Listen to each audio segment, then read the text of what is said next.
Hello and welcome to Precon Decon, the video series where I deconstruct the pre-constructed decks of Magic the Gathering's history. In this video we're going to keep looking at Magic 2014 and we're going to move on and look at Fire Surge, which is the red and blue deck, and M14 really doing its best just to have the most bland generic deck names ever. I don't like M14, I'm really sorry, but like it's just not a great set, is it? Anyway, deck list here, 18 creatures, 8 instants, 5 sorceries, 2 enchantments, 1 artifact, and 26 lands. We've got mana curve off to the side there. Let's start looking at the cards in the deck. So, foil face rare is Chandra's Phoenix, so 1 and 2 red for a 2/2 flying haste, which is, yeah, that's alright, that's pretty good in red. Whenever an opponent is dealt damage by a red instant or sorcery spell you control, or by a red planeswalker you control, return Chandra's Phoenix from your graveyard to your hand. This is pretty good. I always kind of like seeing Phoenix cards and like their specific ways they come back into play in some way or back to hand. This I think is pretty solid. Yeah, it's a fast, aggressive attacker, and the method by which you can get it back is pretty easy to do. You just do damage with red spells or red planeswalkers. Obviously, you can't do the planeswalker thing in this deck anyway. But yeah, I think it's all right. I think it's okay. But kind of. Yeah, I think it's just okay. It's all right. It's still. I don't know. These are just kind of boring to me. The foil face has been having in the M14 decks. Like it's just okay, but it's not. To pardon the pun, it's not really setting the world on fire, is it? And then we got Shivan Dragon, which is like okay, it's like it's a decent card, but it's a very, I do find it's a very boring reprint. I know Shivan Dragon is super iconic, but it is also kind of boring as a rare, I suppose. 4 and 2 red for a 5/5 flyer, and it's got fire breathing. And so just to expand what I said there, I'm not saying Shivan Dragon's a bad card. It's obviously like 6 mana for a 5/5 flyer with fire breathing is obviously pretty good, right? But I don't know. It's just like it just does feel like a little boring as a rare to include in the deck, and it's like it has very little appeal, I think, for more experienced players who maybe have already got some Shivan Dragons and stuff. And like I suppose it is exciting for new players, and these decks are designed for new players. But I also feel like they should be interesting for like more experienced players to consider as well, like just to pick up and be like, oh cool, like it's at least it's full of new cards which I don't have. And I don't know, I'm sort of going off on a tangent there, but like I don't know, Shivan Dragon is good. We'll leave it at that. It's okay. It's a big chunky flyer with fire breathing. It's probably going to win the game. It's fine. Yeah. 2 dragon hatchlings, so 1 red for a 0/1 with flying. Pays 1 red to get +1/+0 to end turn. This is what I always think that like Dragon Whelp should have been. Really don't like Dragon Whelp at all. Really like Dragon Hatchling though. Dragon Hatchling is okay, because it comes down cheap and it's got fire breathing. Sure, it's fine. 2 Flesh Pulper Giants, so 5 and 2 red for a 4/4. I really don't know what it was about M14 about having really overpriced uncommons, honestly. But anyway, so 5 and 2 red for a 4/4. When it enters the battlefield, you may destroy target creature with toughness 2 or less, which is super weird that it's a destroy effect. Like, why isn't it not just 2 damage to a creature? Like, that's obviously more red. Like, a straight up destroy effect is weird. Like, am I being weird here? Like, this is just an odd effect for a red card to have. Like, just have it do 2 damage to a target creature. Like, I don't know. Like, because it's the same. It's the same, essentially the same thing. But anyway, yeah, really, really expensive. Like, it's not worth 7 mana for like this effect. Yeah, just not great. 3 Goblin Shortcutters, so 1 red for a 2/1. When it enters the battlefield, target creature can't block this turn. Sure, as we're going to see, like you actually have got like quite a lot of evasive creatures in the deck anyway, so I actually generally think Goblin Shortcutter is not going to have that much to do most of the time in this deck. But it is at least, it's 2 mana for a 2/1, sure. It's better than, Goblin Piker or whatever. And then 3 Regathan Fire Cats, 2 and a red for 4/1. Sure. just obviously super aggressive red creature. I'm never normally a fan of these cards where, no matter how high the power is, like they're so fragile with only 1 toughness. Because I always feel like, oh, like a 1/1 token blocks this, and like it's fine. Like you've done so much damage, but like it doesn't matter. You were so easy to kill. Just me personally, I'm not a fan of like glass cannon creatures like this. Then we got 2 Nephalia Sea Kites, 3 and a blue for a 2/3 with flash and flying. It's fine, perfectly okay. 2 Phantom Warriors, 1 and 2 blue for a 2/2 that can't be blocked. This is fine. Oh, this might be when they've changed the wording, because I think up until now they were saying like unblockable, which is I don't think grammatically correct, and like I think there were translation issues with it. So I think going forward now it changes to what we have these days, which is it can't be blocked rather than unblockable. I think this is around the time that happens. Anyway, so 2 Phantom Warriors. Classic Phantom Warrior. And then 2 Trained Condors, so 2 and a blue for a 2/1 flyer. Whenever it attacks another target creature you control gets flying till end of turn. So, like, I do like these effects normally, where these flying creatures that bring along a passenger. Essentially, we see it a lot in white as well. The thing is, most of the creatures in the deck already have flying. Like you've got the Phoenix, you've got the Shivan Dragon, you've got the Dragon Whelps. You got the Sea Kites, you got the Phantom Warrior who doesn't need flying because it can't be blocked anyway. You got the Trained Condor itself, and then I guess you've got the Regathan Firecats. Like a 4/1 is obviously much better when it's flying. You got the shortcuts, I guess, and you got the Flesh Purple Giants. Okay, then there's maybe enough work for the Trained Condor, I suppose. Like there's enough things on the ground it can help out. It still feels like a weird inclusion in the deck to have though. But I suppose there's enough for it to do, maybe. And then we're straight into non-creature spells. So single Chandra's Outrage, 2 and 2 red, instant speed, does 4 damage to target creature and 2 damage to that creature's controller. I really like Chandra's Outrage. I always think it's like a really solid burn spell. 4 damage is obviously quite a lot, especially instant speed, and then it spilling over to the controller is pretty good as well. So really, really wish there'd been more than one though. Like it's very disappointing there's only one in the deck. 2 Flames the Firebrand, so 2 and a red, does 3 damage to as you choose amongst 1, 2, or 3 type creatures and or players. So this good. It's a potential 3-for-1. If you can kill off 3 X1s with it, I think that's pretty good. Just being able to split damage around is, I think, really, really good.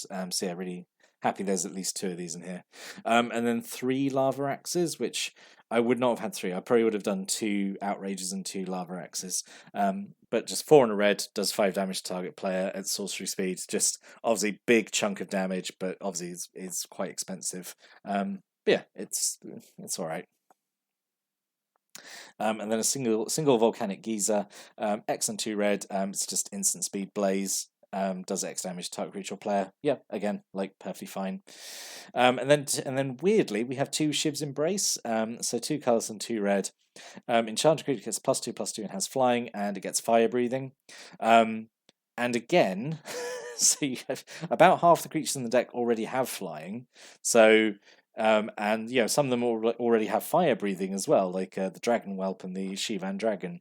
So I feel like for like a decent amount of creatures in the deck, this is just a very expensive way of giving +2/+2. Maybe I wouldn't have gone 2 of these in the deck. Maybe 1. Like having 2 is weird. Obviously, you put whatever you put it on does become like a threat.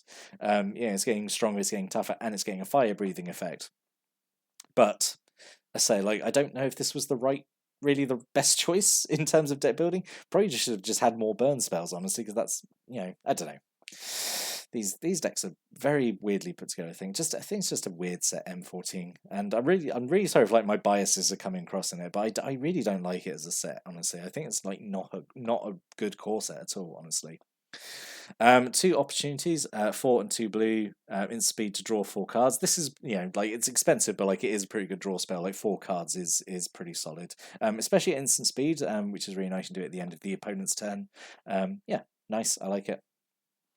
2 disperse, just straightforward like bounce spell. 1 and a blue to get a non-land permanent back to owner's hand. Yep, this is good. This is perfectly fine.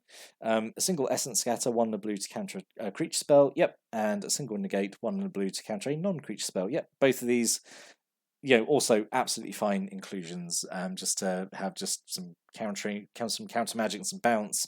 Yep, this is fine. This is what Psychic Labyrinth should have had instead of like a load of weird sort of like blue-white flyers and stuff. It should have maybe doubled down on this a bit more. Oh, this could have been a blue-red skies deck. How interesting would that be? Anyway, and then Staff of the Flame Magus, 3 mana artifact. Whenever you cast a red spell or a mountain enters the battlefield under your control, you gain 1 life. A symbol of X and Y times. I've narrowed down on what annoys me about these staffs. Actually, I mean, like apart from the fact that this is just gaining life, which this deck does not care about. It is at the end of the day is like a stalling tactic. And it does nothing the turn it comes in. It does nothing by itself. That's the thing. I think if these had been like mana rocks, if this was like tap add red and had this effect, I'd be a lot. At least then it would do something. Like, or even I don't know. This is turning it into a completely different card.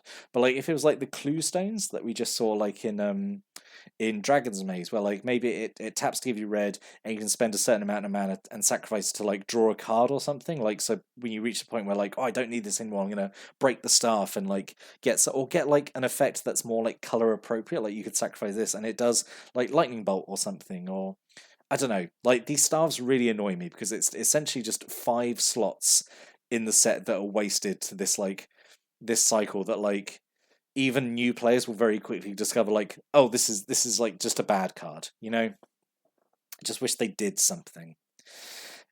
Anyway, rant over. And then 16 mountains and 10 islands. So what could have been? Let's just get the obvious out of the way. We 100% young pyromancer, right? Because it's blue-red spells, right? So we definitely want young pyromancer in here instead of like the Shiv's Embrace or like the Flesh Pulper Giant, which are such weird inclusions.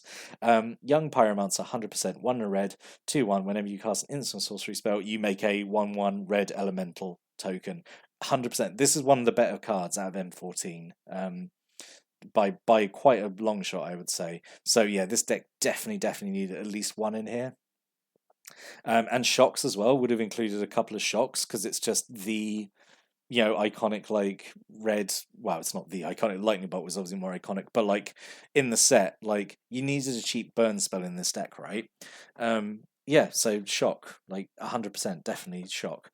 And alternate rare. I'm not gonna like dig myself a hole with Shivan Dragon. I'm just gonna say Pyromancer's Gauntlet is worth considering. So 5 mana artifact. If a red instant or sorcery spell you control, or a red planeswalker you control would deal damage to a permanent player, it basically does +2 damage. And when you're in a deck full of burn spells, I know this would be kind of on theme. That was the thing actually. M14 had like a bit of a story focus on Chandra, from what I remember. Reminder about Chandra. Like there was a bit of a story focus on her, which is why the Pyromancer's Gauntlet I think was a artifact. I want to say her goggles were an artifact as well. That might be M15. But anyway, I would have been Pyromancer's Gauntlet, maybe not, but definitely the young Pyromancer and definitely Shock. Definitely should have been in this deck, I think. Because as is, like we see a lot of like these blue-red spell decks, like in core sets, right? It's like I feel like this is like maybe the 3rd one we've had now, like a blue-red one, which is I say it's about spells. It's got bounce and burn. It's fine. But I don't know, this one does, like, a lot of these, like, most of these M14 decks, it just feels very bland. It just feels, like, very by the numbers, doesn't really feel like it has much of its own identity. I don't know, like, and it's probably me bringing my own biases into to these decks. As I say, I don't like M14 at all. I don't think it's a very good core set at all. But yeah, I just feel it just feels very flat. There's not much here I can get excited by. I suppose. Yeah, I guess that's why. I presume it would probably play okay out of the box. I mean, like you've got like some flying creatures in here. You have got some burn options. You've got like some blue control options. You've got some card draw. You've got bounce. You got like on paper it looks like it should be okay, but it's just hard to be excited about it when I'm reviewing it, you know. But I'd love to hear other people's opinions about this. Like if you want to stick a comment downstairs about, you know, either the deck or any of the cards in it. You've got, you know, stories or thoughts or comments or opinions.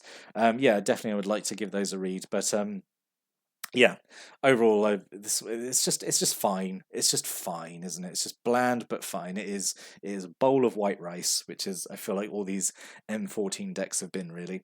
But anyway, now I've got people really excited. We're going to move on to the last one in the next video. But yeah, so I just want to say thanks for watching and listening, and I hope you have a great day.